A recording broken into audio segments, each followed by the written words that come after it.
The Life Outdoorz radio show with Nate Bailey. Everything you need to know about hunting Southern Oregon. Wake the wild within. Here we are with another The Life Outdoorz radio show. Before we jump into this, though, let me remind you that you could go over to thelifeoutdoorz.org and help support this show by buying some really cool merch, some stuff that you'd be proud to wear. Now, let's get on with this show. Today, we're going to do something a little bit different. We have a special guest with us. Introduce yourself. Hello, my name's Misty Bailey. Misty Bailey, and what connection do you have to the Life Outdoorz? Well, I'm your wife. And what's that mean? That I'm connected to the Life Outdoorz. This is our first radio show, podcast, or anything like that. So it's going to be a little bit different for her. But I thought it'd be great to get her on here and talk a little bit about her perspective of what the Life Outdoorz was for. We really haven't gone over that on this radio show much. We've told a lot of hunting stories. And so I think we're going to start with a hunting story from you, because you've hunted with me quite a few times, and it doesn't have to be a story of you being out in the field with me. We go hunting on hunting trips and have a great time, and a lot of times you stay in camp, a lot of times you cook. All of our boys grew up hunting with you in camp, taking care of them. So do you have any good stories that jump out in your mind about hunting or the time that you spent hunting? I can think of one when you were with Chase and we were hunting youth tag with Gage. Oh, yeah. Yeah. So Chase and I were behind you and Gage and sneaking behind, supposedly. And we did get to the elk, and Chase decided he was going to be loud. And right when we got to the elk, and it scared him. So that was that was kind of a bummer. For Gage had a really rough time in his youth tags because both times Chase kind of blew it for him. Yeah. So Gage is our is our middle one, and Chase is our youngest, and Aaron's our oldest. And Aaron, we pushed elk to him before, and he shot him. But Gage was always too young to be by himself. You know, Oregon law states that you got to be 14 years old to be able to be out hunting by yourself. But Gage was never old enough on his youth tags, so he always had to hang out with us, and that meant that little brother was always along. Yeah. Yeah, he would get so mad at Chase. Well, he did. Chase scared off 2 groups of elk for him, so it was pretty hard on him. Yeah. How about the time that we dropped into the canyon? Do you remember that one? Yeah. And that was a buck tag with, I think Gage had a tag at that time. Yeah. So why don't you tell that whole story from the beginning? So there's a canyon that I went in, and I go into that canyon all the time. And every time I go in there, I see cougars, or I see sign of cougars. Maybe I don't see a cougar in there, but I see sign of cougars. And I told Misty that we're going into that canyon, and you said what? That there's going to be cougars. You didn't want to go down in there, right? Right. And so tell from that position on, and then tell about how that canyon looks. So as you're dropping in, what you were thinking. They can't see you shake your head. you got to talk here. Well, it just, you just keep going in deeper and deeper. It gets darker and darker. And Chase and I are always, in the back. And we happened to go by a lot of downfall and some rocks. And everybody else passed it just fine. And when Chase and I got up to it, we were walking down the logs, right? Yeah. And then there was like this. It was a growl, squeak kind of noise. Yeah, it was. And when it jumped up, it was a little cougar. Yeah. And so. Because I told you, oh, don't worry, there's more scared of you, and we won't see any and all that, right, to get you to go down in there. And when we got down there and we were walking on that log, Gage and I woke it up by walking down through there. Right. And by the time you guys got there, it was awake. Yeah, and I was like, no. Yeah, that cougar came out and scared you. The first thing you did, though, I wish I had a phone with cameras on it back in those days, because the first thing that you did is you got back, you slapped me on the side and said, I told you we were going to be in cougars down here. Yeah. So you remember that, do you? I do. Yeah. And we've been in there since. We've actually got a little bit of cougars on camera. I think it was the 2019 season on YouTube, where we didn't know what in the heck it was that was calling back to us. I don't know if you guys have ever heard cougar chirps, but they are crazy. And he would answer us. We were elk hunting down through there. Gage was a grown man now. Well, 2019, I'd hope so, right? Right. Let me see. He was married in 2019. He'd been married for 2 years. He was married in 17. So he's married for 2 years. Aubrey wasn't born yet, right? No. She was born in 20. Yes. Yeah. So anyhow, we were headed down and we went into the canyon and we were bugling our way through, and elk were in there. We just got into a bunch of elk. And so the elk that we got into, none of them were big bulls and nothing was answering us back, but we were calling in little bulls, itty bitty bulls, and which we would shoot every day, all day long.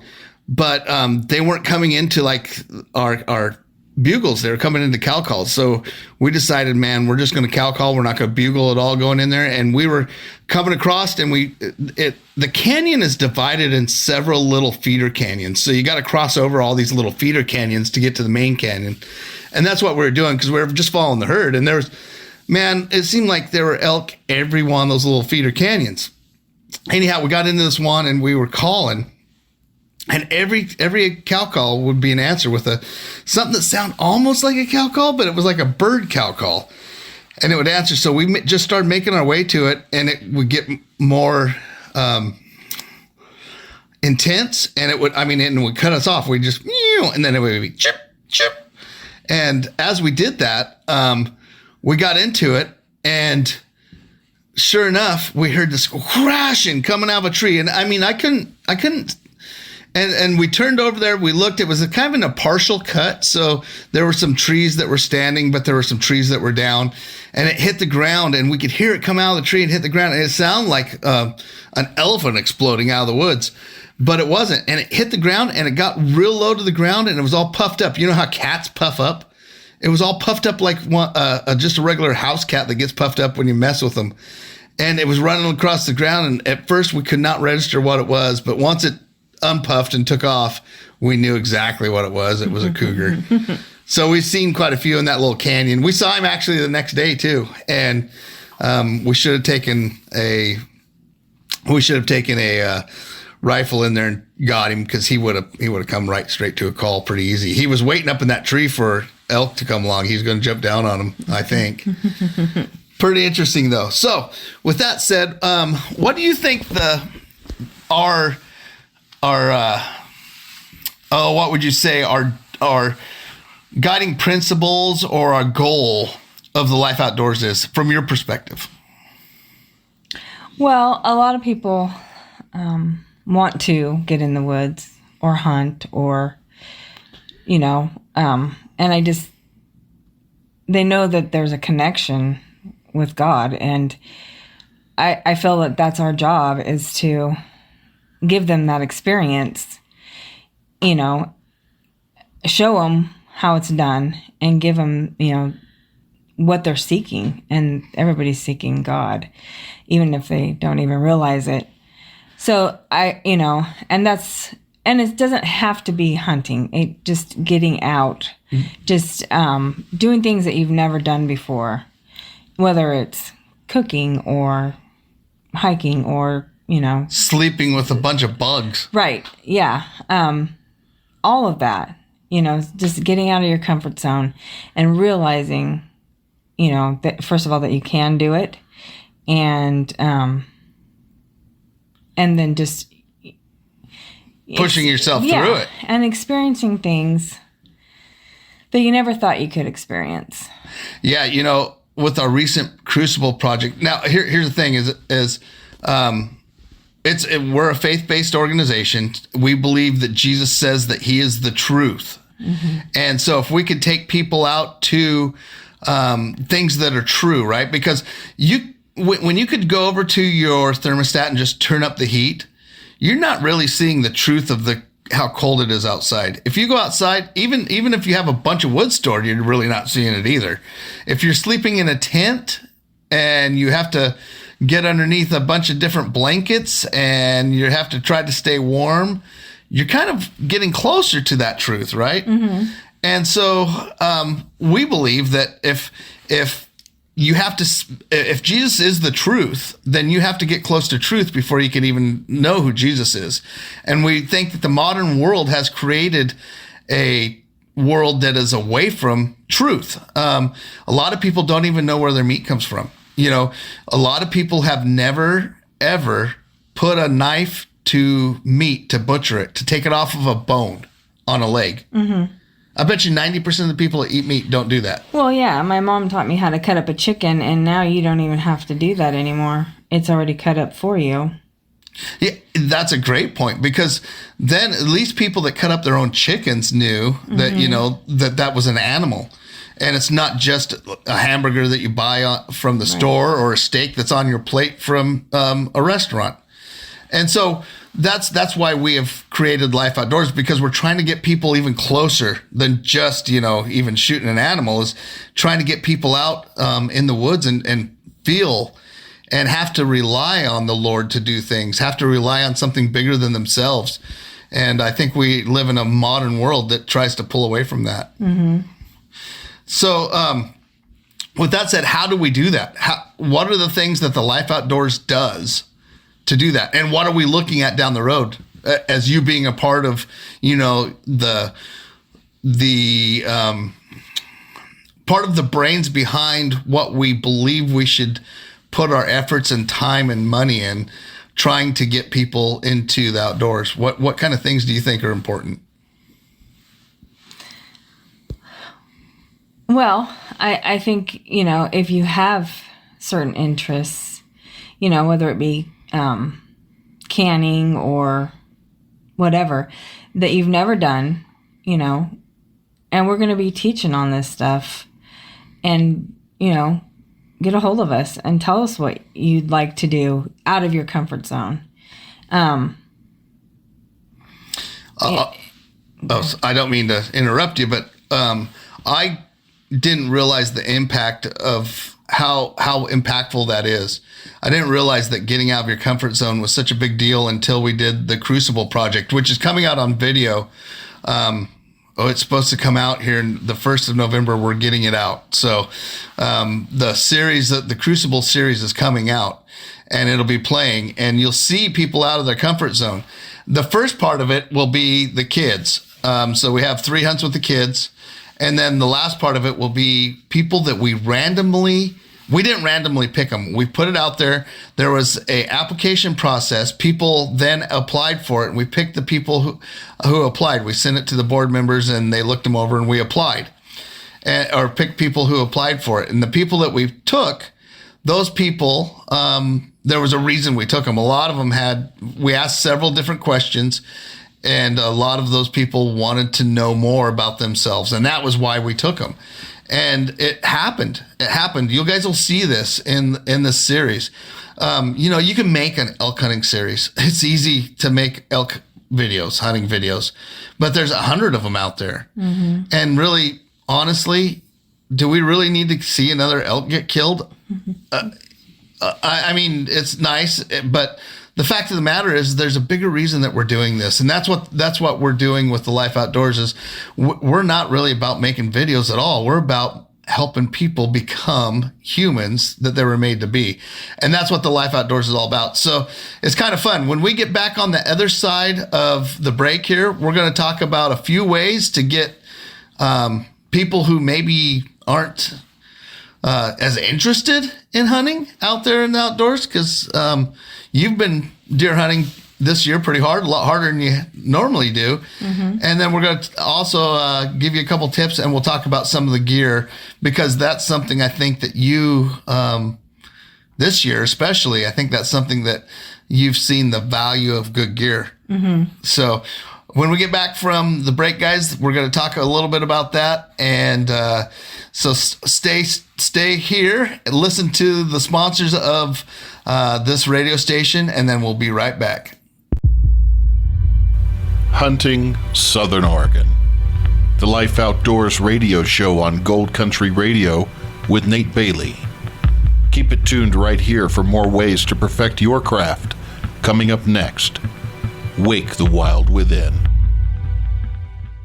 Want to get your business noticed? Sponsor a show on KKFO Gold Country Radio on 103.3 FM and create awareness through on-air announcements, our online stream at goldcountryradio.org, and our podcasts that live on forever. Your message reaches a broad local audience while also targeting listeners who choose to tune in to the shows they love. Plus, we promote your sponsorship across our website and social media. For more information, email goldcountryradio@gmail.com. Call 541-238-6989 or visit goldcountryradio.org. Gold Country Radio, your message heard locally and beyond. The Life Outdoorz radio show with Nate Bailey. Everything you need to know about hunting Southern Oregon. Wake the Wild Within. Welcome back again to the Life Outdoorz radio show. And like we were talking before, I have a special guest, my wife, Misty, with me.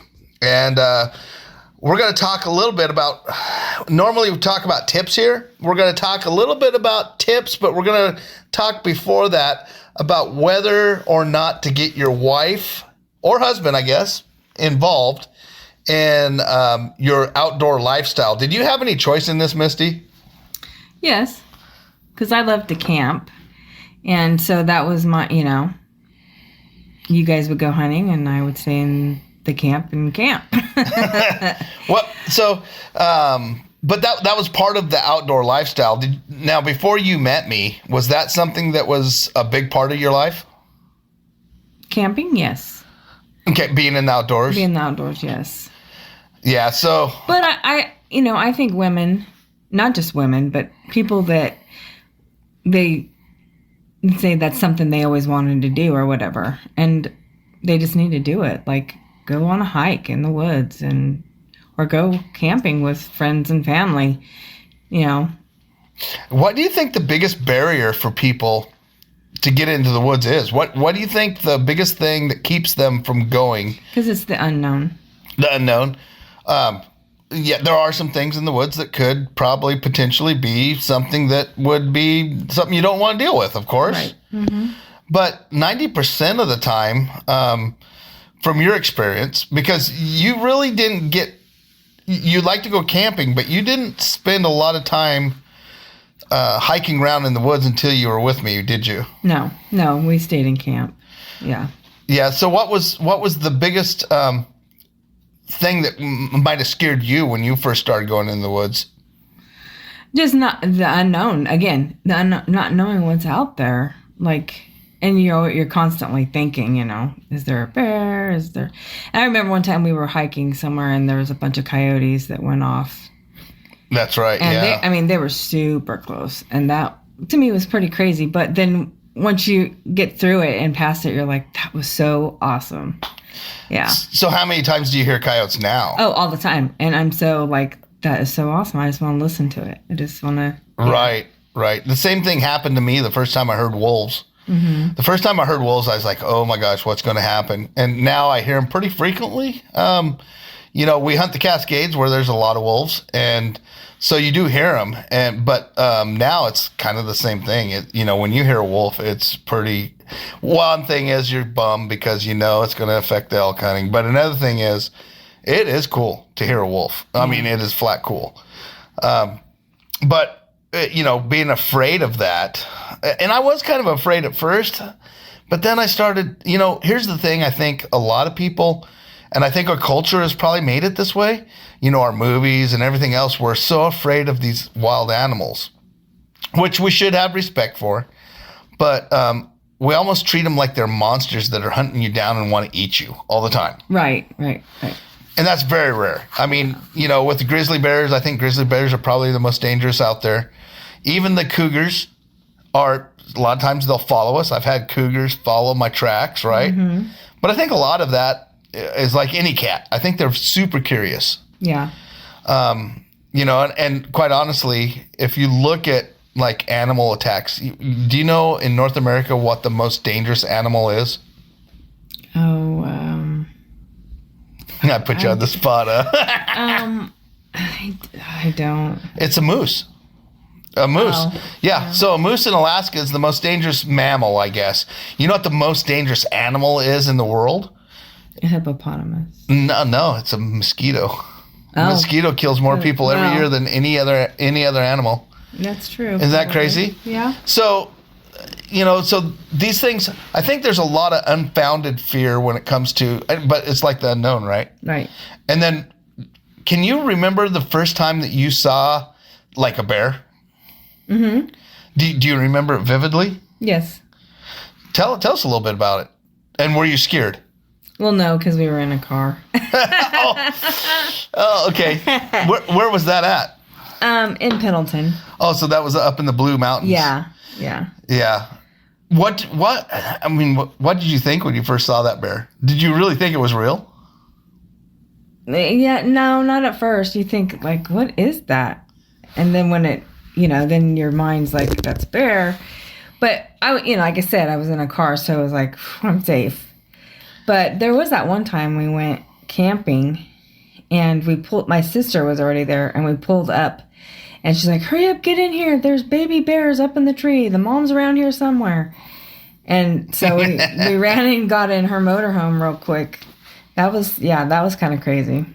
Yeah. You know what's funny about that place? And I forgot to tell you this, but where we have all those bears on camera right now, it's just right at the head of that. So, that's funny. Yeah. So that was before Chase was born. Yeah, because the boys. So that's how many bears have been in that area. Oh, wow. Those bears that we saw, those little babies that came out of the tree, are all long gone. Right. Isn't that crazy? Yeah. Actually, they might not be. I mean, there's bears live to be pretty old. There's some bears that live really old. Maybe that big old nasty looking one that we got on camera is one of those baby bears that came out of that tree. Maybe it was that little runt that came out the last. Right. That's funny. So with that said, what are some tips? What can you give? So say your spouse is an avid hunter, or say you're an avid hunter, but your spouse isn't. What would, from the person who's not the avid hunter's perspective, which would be you, what would you give? What kind of advice would you give to an avid hunter from a non-avid hunter's perspective to get their mate outdoors? Well, I think taking interest in each other's activities. If you want your wife to go hunting, you just do a little bit at a time. Like I said, like a hike or just start, like a video that you see, something that they might be interested in, What's I guess here's a good question. What's one of the things that got you to want to go in the backcountry with the goats? Because that's really not something that you would like to go out with the fifth wheel, sleep in there, drink coffee during the day. Right. But there's also something that's attracting you to going into the backcountry with the goats. What is that? The experience. Right. So, but you've kind of lived some of that experience through the media that we've been putting out, right? Right. Is that what you've seen and you want to experience that for yourself? Well, because we live in the woods, but people live in the city, and I think that there is people that would be like, that would be so cool to do. Yeah. And to be able to bring that to them, and experience that with them. Yeah, It's pretty cool. I think you're exactly right. I think you're right in that. But does it help you want to get out there and do that thing when I come back with like pictures of the places that I go? Oh, yeah, because it's beautiful and it's a new experience every time. And how the goats react. And like that video of Mel with his head on my lap and wanting to be loved and stuff. I mean, have you ever seen the goats like that? Oh, yeah. To where they're laying on the ground, they're so worn out that you know what I'm saying? Yeah. It's just interesting. It's another way to see things. And one of the cool things with the goats and going out in the backcountry is you could take the gear, right? Mm-hmm. So that's kind of the next thing we're going to talk about is I think one of the barriers of entry for you to do some of the stuff that we were doing is we had substandard gear. Oh, yeah. Like if you're uncomfortable, it's not great. Yeah. So you went backpacking. We've gone backpacking before. Mm-hmm. And what was the biggest thing that you didn't like about that trip? There was nowhere to sit down. So so now we have goats. We can take a chair. Right. Mm-hmm. And understanding that about your spouse, I think that's huge because if you're sitting back there and there's no place to sit down. And now I just flop on the ground anymore. I don't need a chair. But if you want a chair, I think that's something that you sacrifice to take your spouse or your or even a boyfriend or girlfriend or whatever taking to get them out is you want to get the gear for them that is comfortable because you found out too that this year you've hunted in a different season than you've ever hunted before. Yeah. What's gone on this year so far in your hunting season? Well, mostly rain. So staying dry, you're going to get a little damp, but if your gear is pretty good, you can stay out there longer. And it's not, and so here's the deal. This is what I see happening a lot. Is guys spend a lot of money on their hunting gear, right? Mm-hmm. And then they want their wives to go with them. Or I guess it could be the other way around, but most time it's this way. Guys spend so much money on their hunting gear. Maybe they got the big brands out there that are, and they spend all that. But then they go out to Walmart and get their wife something so she could go with them. Right. And that Walmart gear is not. It's not the same. It's not. And so the guys are like super comfortable and the poor wife who you're trying to get into it or kid even, right? They're in gear that's substandard, so they're having a worse time than you are. Yeah, right. And you're probably more used to it because you didn't always have that gear. Yeah. So I think one of the things that we could do as trying to get you guys out there is probably even sacrifice some of our gear for you. You wear a lot of my gear that I don't use a lot of anymore. But it's all the same. It's all as good a gear. Remember that day what were you putting on that day? I was going to put a sweatshirt on and you said, no, you're not going to wear cotton. Yeah. What'd you put on instead? I put on the wool. Yeah. Merino. Yeah. So it'll breathe. And it was, and I really was comfortable all day. I was warm and I stayed dry because of the rain gear I had on. And not just that, the cuts and stuff are better, so it fits better. Mm-hmm. And the fabrics are better, so it dries out faster. And so I don't want to make it about gear. I mean, get out there and do it. But there is such good gear out there now that nobody needs to go out with substandard gear. I think it is important. You want your spouse to be comfortable. And sometimes it takes a long time, and sometimes, they just fall in love with it, and they just want to go and do that all the time with you. But sometimes it takes some time, and you just have to be patient with them and make sure that they're having a good time. Yeah, and don't overdo it. I think that's another thing, too. Yeah, don't overdo it, yep. When we were deer hunting that day, it was raining, and we got into deer. It was pretty funny because towards the end of the day, is when we got into the deer, and you were like super pumped to keep after it. And I was like, well, we got this and this and this to do. We got to get, back to it. And, but at the same time, going back to the gear, nowadays there's such good gear. You can go to Costco and outfit yourself at Costco. You really can. Yeah. They have the wool shirts they have right now. Wool shirts. They have, and they have, the outdoor pants, they're in like an olive drab or a tan. They have a rain jacket of some sort, probably a soft shell rain jacket. They have a puffy. And that would be enough to get people out and outdoors, and just, their socks are amazing. That's all I'll wear. And, or you could even go like to Spica, that doesn't cost any more, than really Costco. Right. So if you're looking to get into it, just make sure that you get some decent gear, do your research. And guys, what's good out there.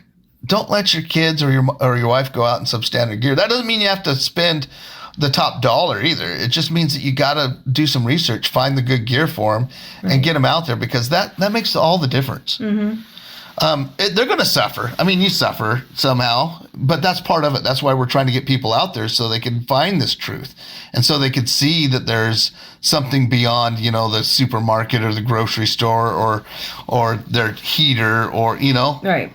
Just getting out there, though, is amazing. The things you see that you don't see in your everyday life. Yeah, and honestly, that's a great place to leave this. So, you guys, thanks for listening. It was a joy to have my wife on here, and she should be on here more often. Please comment. Go over to Life Outdoorz, leave us a note, let us know whether or not you like these kind of radio shows, and just leave us a comment. And also, if you enjoy what you're listening to, it only comes through your guys' buying of our merch and donations. We would like to say it's nonprofit, but it's even worse than that for us, because we spend a lot of money trying to produce this stuff. So it would be nice if we could quit using some of our money and let this take care of itself. So thanks a bunch. We appreciate you listening. That's another thing too, is if you can't share monetarily wise, we understand it's hard right now. You can really share by passing this around to people that will get something out of this. Thank you guys. Remember, get people out there. And again, we're here, and we want to wake that wild within, to get you out there, let the Spirit lead you into the wilderness and speak to your soul. And we wholeheartedly want to continue to push this narrative on the culture that we live in, because we know that it's going to affect people. All right. Thank you, guys. Remember, get out there and wake the wild within. Thanks for listening to the Life Outdoorz radio show. Tune in next Sunday evening at 7 p.m. to continue to hone the primitive skills that man has always been meant to master. Hunting, Southern Oregon. The Life Outdoorz radio show with Nate Bailey. Wake the wild within.